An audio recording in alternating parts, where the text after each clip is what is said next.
Bismillahirrahmanirrahim. Assalamualaikum warahmatullahi wabarakatuh.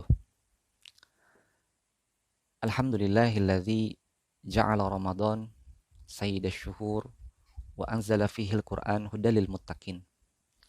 Asyhadu an la ilaha illallah wahdahu la syarikalah wa asyhadu anna Muhammadan abduhu wa rasuluhu la nabiyya ba'da. Allahumma shalli wa sallim wa barik ala sayyidina Muhammad wa ala alihi wa man tabi'ahum bi ihsanin ila yaumiddin wa ba'du. Saudaraku yang dirahmati Allah Subhanahu wa taala, betapa bahagianya menjadi seseorang yang Allah sebutkan sebagai ahli waris surga Firdaus. Siapa mereka?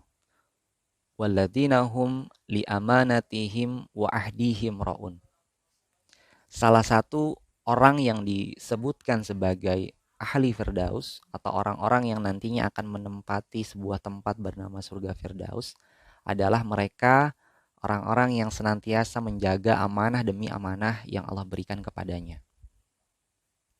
Di ayat yang lain Allah menyebutkan alladzina yarithunal firdaus hum fiha khalidun.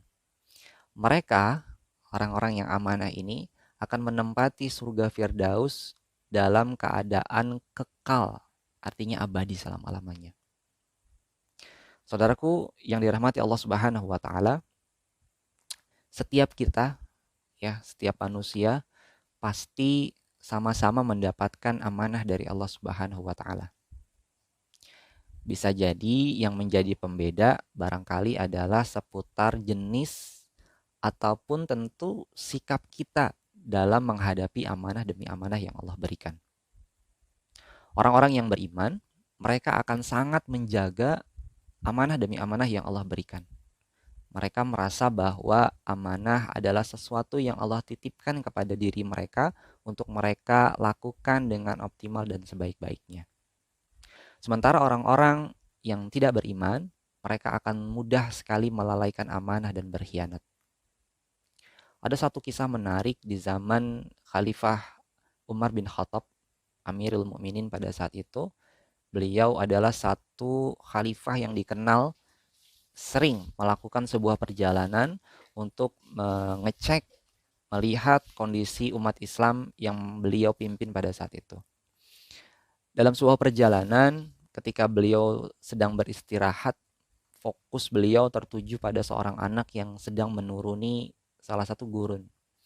Dari kejauhan beliau melihat bahwa anak tersebut sedang menggembala ternak yang jumlahnya terbilang cukup banyak. Tertarik, beliau dekati dan beliau hendak menguji kejujuran dan kualitas atau karakter dari anak tersebut.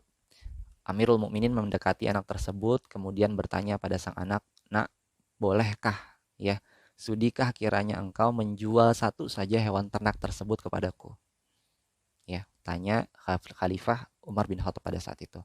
Seorang anak yang lagi ngegembala kambing atau ternak kemudian bertemu dengan seorang pria yang sebenarnya dia tidak kenal pada saat itu, Kemudian beliau menjawab, "Wahai tuan, mohon maaf, ini adalah ternak milik majikan saya.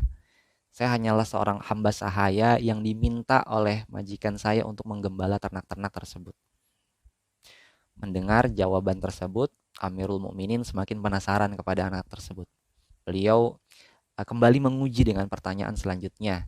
"Bukankah ketika engkau jual satu saja kepadaku, maka niscaya majikanmu tidak akan mengetahui karena jumlah ternak yang sangat banyak? Atau," kata Amirul Mukminin yang semakin menggoda "atau bisa saja kamu sampaikan kepada majikanmu bahwa salah satu ternakmu ini hilang dimangsa oleh serigala." Mendengar statement pertanyaan dari laki-laki yang dia temui, anak ini kemudian menjawab dengan satu kalimat dengan lugas dan tegas. Apa jawabannya? "Kalau aku lakukan itu, kalau aku menyebutkan demikian," kata sang anak itu, "lalu di mana Allah berada?" Saudaraku yang dirahmati Allah Subhanahu wa taala, mendengar jawaban sang anak tersebut, Khalifah Umar berderai air mata, begitu terharu jiwa dan raga seorang khalifah pada saat itu dan seraya memeluk sang anak. Tidak lama kemudian Khalifah Umar memutuskan untuk menemui majikan dari anak tersebut ya, dan memastikan sang anak tersebut untuk dibebaskan atau dimerdekakan dari perbudakan. Satu kalimat yang disampaikan oleh khalifah pada saat itu kepada sang anak, "Nak, kata-katamu tadi telah membebaskanmu dari belenggu perbudakan dunia. Semoga Allah Subhanahu wa taala membebaskanmu melalui kata-kata itu dari siksa api neraka." Saudaraku yang dirahmati Allah, dalam tafsir Al-Maraghi, Imam Ahmad Mustafa Al-Maraghi menyampaikan ada 3 makna mengenai amanah di dalam Al-Quran. Yang pertama adalah amanah seorang manusia kepada Allah sebagai Rabb-nya. Imtithalul awamir wajtinabun nawahi. Orang-orang yang amanah kepada Allah akan senantiasa menjalankan hidupnya dalam proses ketaatan kepada Allah, serta ada rasa yang sangat takut untuk melakukan sesuatu yang Allah larang. Orang-orang yang amanah kepada Allah di momen Ramadan seperti ini akan memanfaatkan kesempatan ini dengan sebaik-baiknya. Ia akan merasa sebagai pribadi yang sangat sedikit memiliki amal, sehingga hari-harinya sibuk beribadah. Orang-orang yang amanah kepada Allah justru di momen Ramadan seperti ini mereka akan merasa sebagai orang-orang yang paling banyak berdosa, sehingga tiada hari tanpa bertaubat. Mereka merasa dosa-dosanya itu laksana sebuah gunung yang sangat besar dan mereka berada tepat di bawah gunung tersebut. Dan rasa takut akan dosa-dosa itu membuat mereka senantiasa mengharap ampunan dan keridhaan dari Allah Subhanahu wa taala. Orang-orang yang amanah kepada Allah akan merasa bahwa segala sesuatu yang ada di muka bumi ini adalah pemberian dari Allah. Harta, ilmu, jabatan, atau mungkin sekedar nama baik yang melekat pada dirinya, ia merasa bahwa itu adalah pemberian Allah dan semata-mata hanya pantas digunakan dalam rangka mendekatkan dirinya kepada Allah. Sehingga tidaklah mungkin orang-orang yang amanah kepada Allah timbul perilaku sombong, iri dengki, korupsi, dan lain sebagainya. Karena ia tahu ketika itu terjadi, maka ia telah berkhianat kepada Allah Subhanahu wa taala. Saudaraku yang dirahmati Allah, makna amanah yang kedua adalah amanah seorang manusia kepada manusia yang lainnya. Orang-orang yang amanah kepada manusia atau kepada sesama manusia, mereka akan senantiasa menjaga betul perilakunya, akhlaknya sehari-hari. Mereka tidak mungkin memperlakukan saudaranya dengan sesuatu yang mereka tidak ingin diperlakukan seperti itu. Orang-orang yang amanah sesama manusia akan menjaga setiap apapun yang dipercayakan kepadanya. Jika itu harta, maka dia akan kembalikan dengan jumlah yang tepat sesuai yang dititipkan. Jika itu adalah sebuah rahasia, maka dia akan sangat menjaga rahasia dari sahabatnya, dari saudaranya, terlebih jika itu adalah sebuah aib dari seorang saudaranya. Sesuai dengan hadis yang disampaikan oleh baginda Rasulullah SAW, la yu'minu ahadukum hatta yuhibba li akhihi ma yuhibbu li nafsihi. Kata Rasulullah SAW, tidak beriman seseorang di antara kalian sehingga mencintai saudaranya sebagaimana dia mencintai dirinya sendiri.